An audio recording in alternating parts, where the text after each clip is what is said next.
طب ما هو بيتكلم حلو بره، بيتكلم مع زميلته في الشغل وبيضحك وبيهزر، إلا مراته يبقى بيعرف يتكلم لما يحب، صح؟ هقولك الحقيقة رغم إنها ممكن تزعل. قول. علشان بره مفيش مسؤولية، الكلام هناك مجاني ببلاش، مش مربوط بضغط ولا مطالب ولا خوف. هو هناك بيتنفس.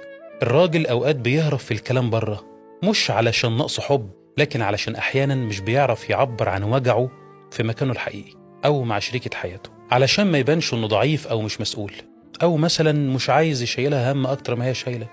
بس خدي بالك، الكلام بره البيت ما بيعوضش الدفء اللي جوه.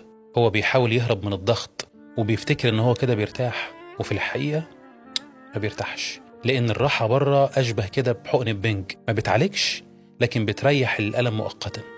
يعني ده مبرر إن الراجل يحكي ويتكلم مع واحدة غير مراته؟ بصي، هو مفيش مبرر، وكل حاجة في الدنيا ليها سبب، بس أنا قلتلك أسباب وارد إنها ما تعجبش، بس ده الواقع اللي مش هيتغير. والمفروض إن الست تسكت؟ لا، تعاتب ما تبكتش. فرق كبير بين العتاب والتبكيت. العتاب حب، التبكيت وجع وانتقام. العتاب بتقول فيه أنا زعلانة لأنك غالي وما كنتش متوقعة منك كده. التبكيت بقى، أنت مفيش فايدة فيك، فاكر لما عملت كذا من 20 سنة، وفاكر لما كنت وصريخ وعياط وفضايح ما منهاش أي فايدة. والست الذكية بتعرف الفرق. اللي بيعاتب بيحافظ على الاحترام، أما بقى اللي بيبكت بيكسر كل حاجة، والنتيجة إيه؟ صفر. النتيجة قلة قيمة وقلب ترابيزة، وبرضه مفيش حل، وما وصلناش لحل.